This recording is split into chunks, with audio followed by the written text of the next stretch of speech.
pick your battles.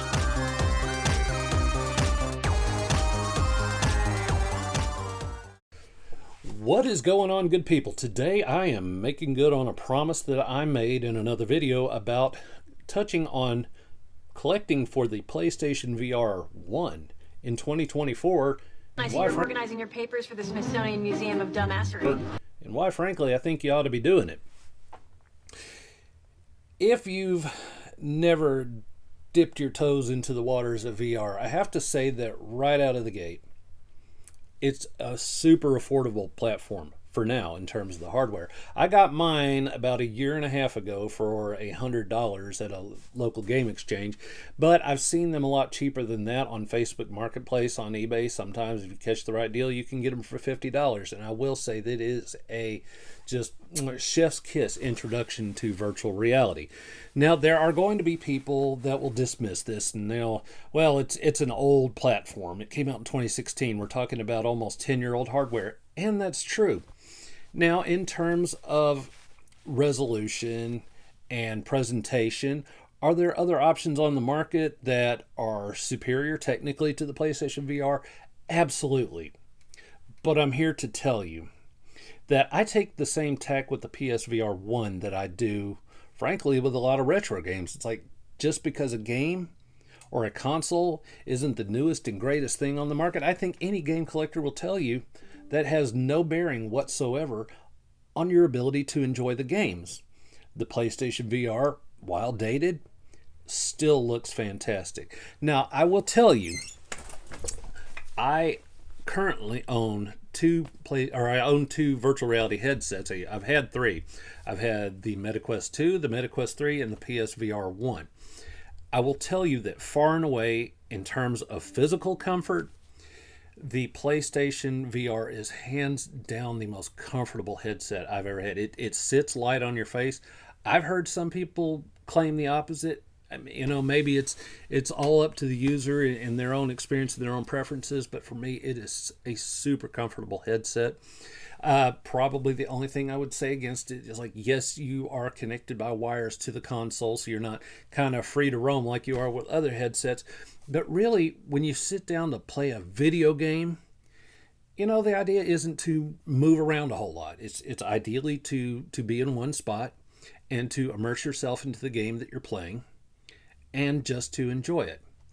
Now, to that end, I can tell you that the PlayStation VR has a lot of truly memorable and fun experiences across a wide range of genres.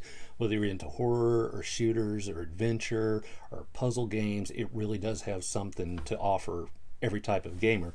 Now, in terms of the amount of games that have physically been released for it, the numbers I'm coming up with are anywhere between 85 and 100, so I don't know the exact number. I know that in terms of the overall PlayStation 4 library, it's a very small amount. And that is another reason that I truly think that this platform is going to become highly desirable, because I'll tell you what sets it apart from, with the exception of the PlayStation VR 2, what sets it apart from every other virtual reality platform is that it has physical release games you can go out and buy. You can put them on the shelf. You don't have to worry about storing them on your device and eating up space, and these are just problems you don't have. And the fact that there are physical release games for it adds the platform that extra layer of collectability that other platforms just don't have. Now, I love my MetaQuest 3, don't get me wrong, but that's 100% purely for, you accept it for what it is. It is a digital only device. You're only ever going to be able to enjoy it digitally, and that's just the end of it. There's not really that little collectability factor for it. And when you think about it, the PlayStation VR really is a historical device. Now, that's not to say that it's the first.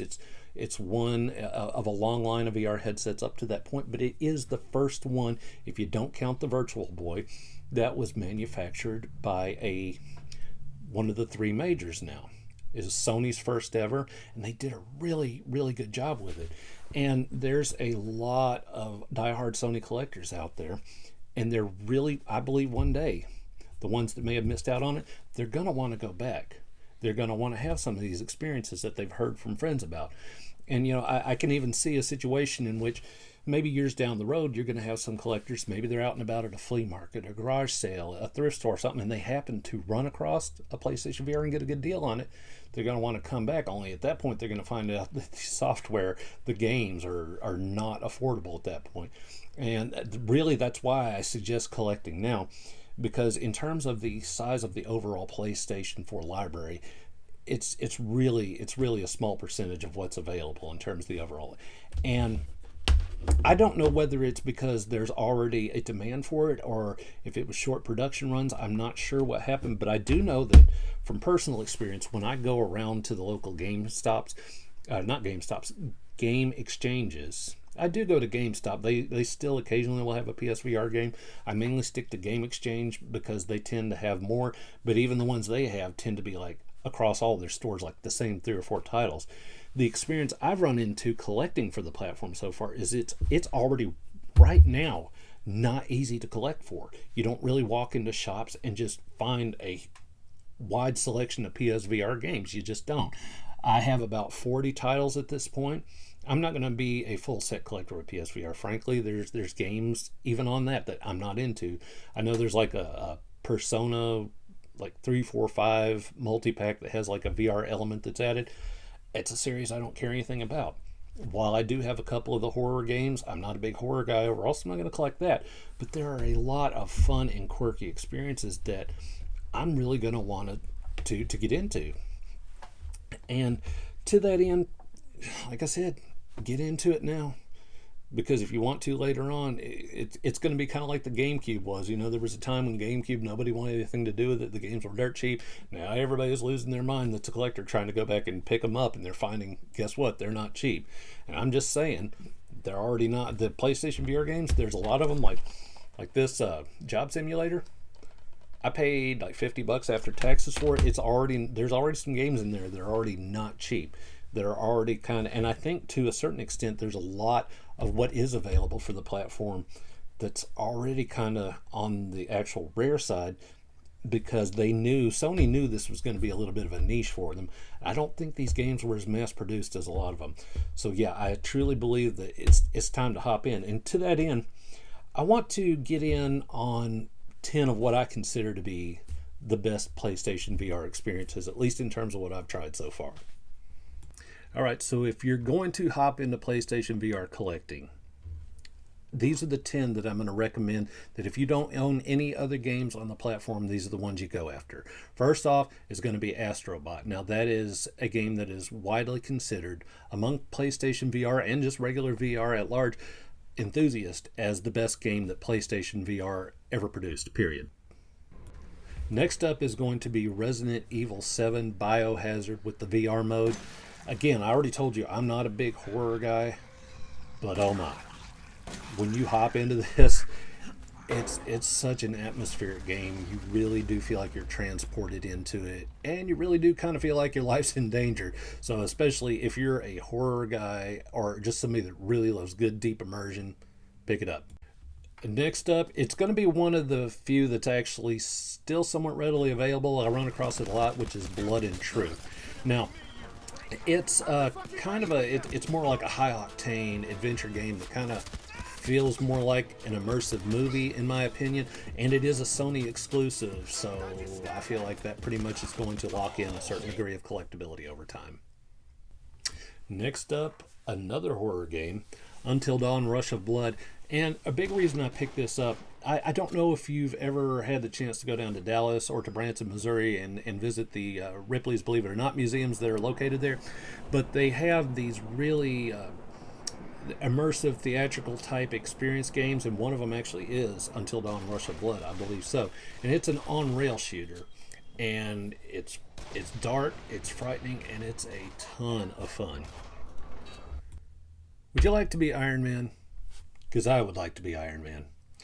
And with Iron Man VR on the PlayStation VR, you can get a little bit of an approximation of what being Iron Man is probably like. It's a full-on superhero simulator.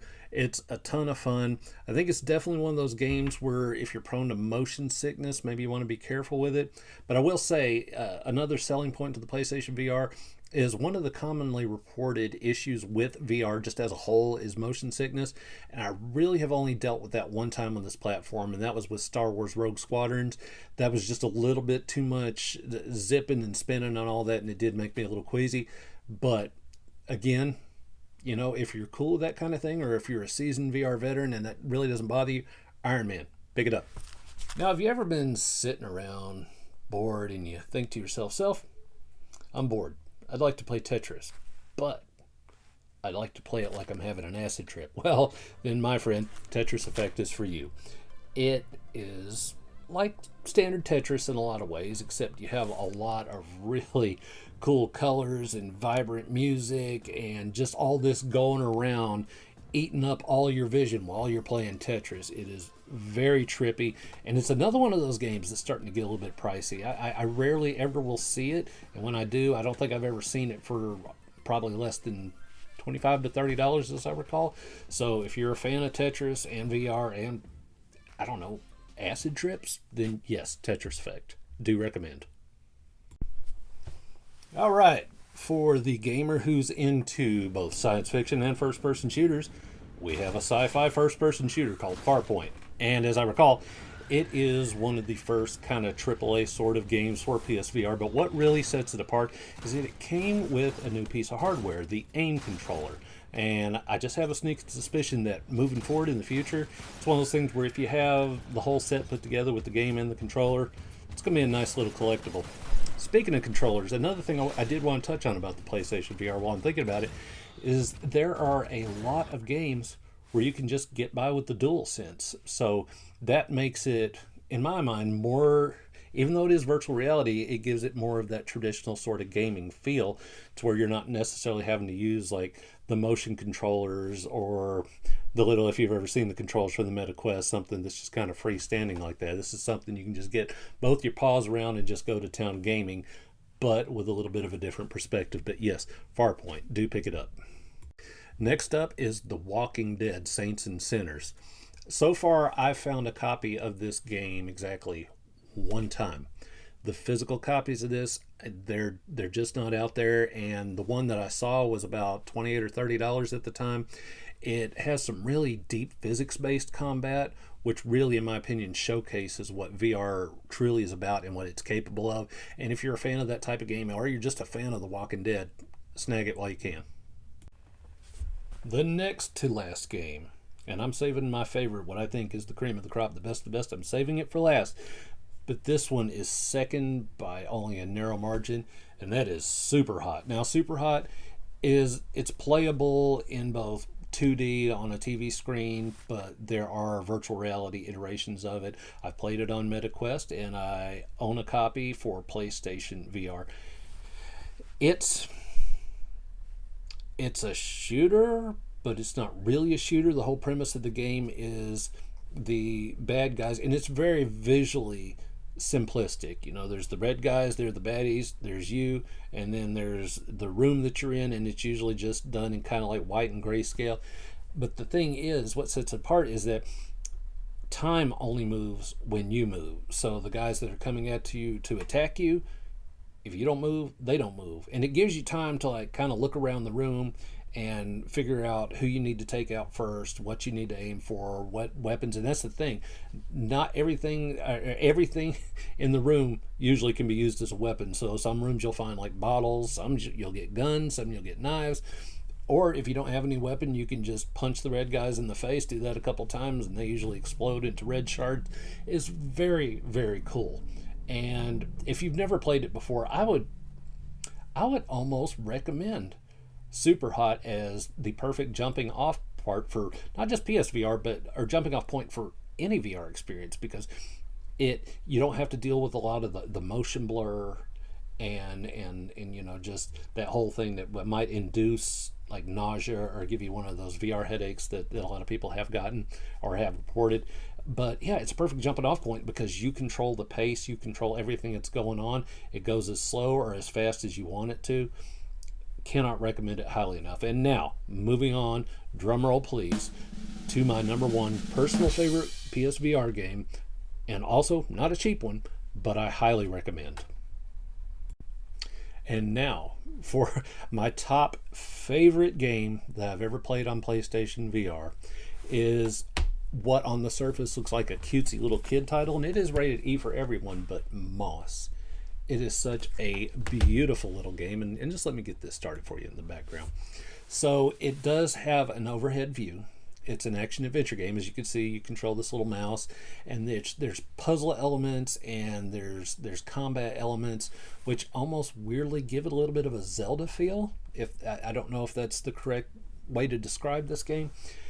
And I certainly don't want to describe an action adventure game as Zen, but there are moments where you really, after you've cleared off the puzzle or the bad guys or what have you, where you just want to sit back and just kind of take in the environment. Now, the first time I played this was on a PlayStation VR demo disc, and I just fell in love immediately. I loved it. My kids loved it.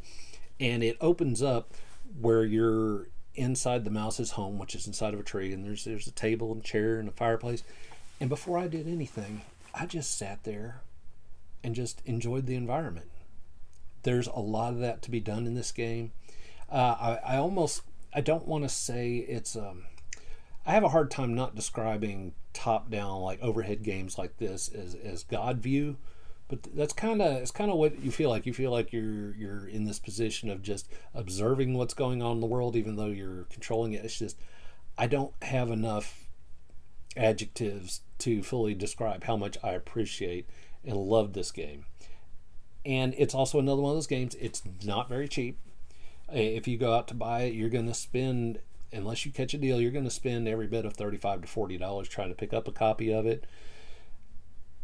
If you didn't own any other game for the PSVR and you told me the only thing you had was Moss, I'd say good choice.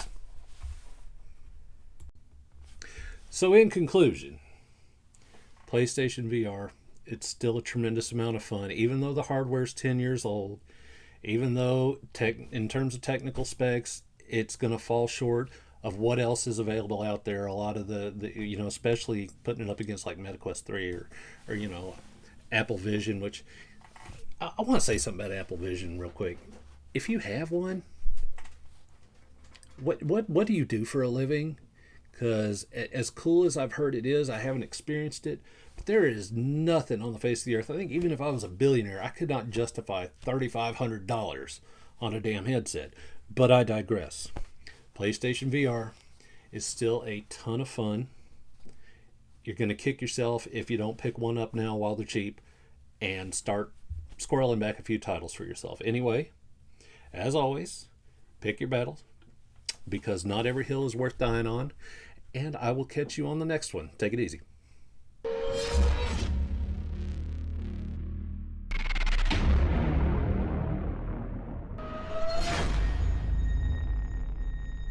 Being strung out is not a game. So if you're thinking about using crack, don't do it.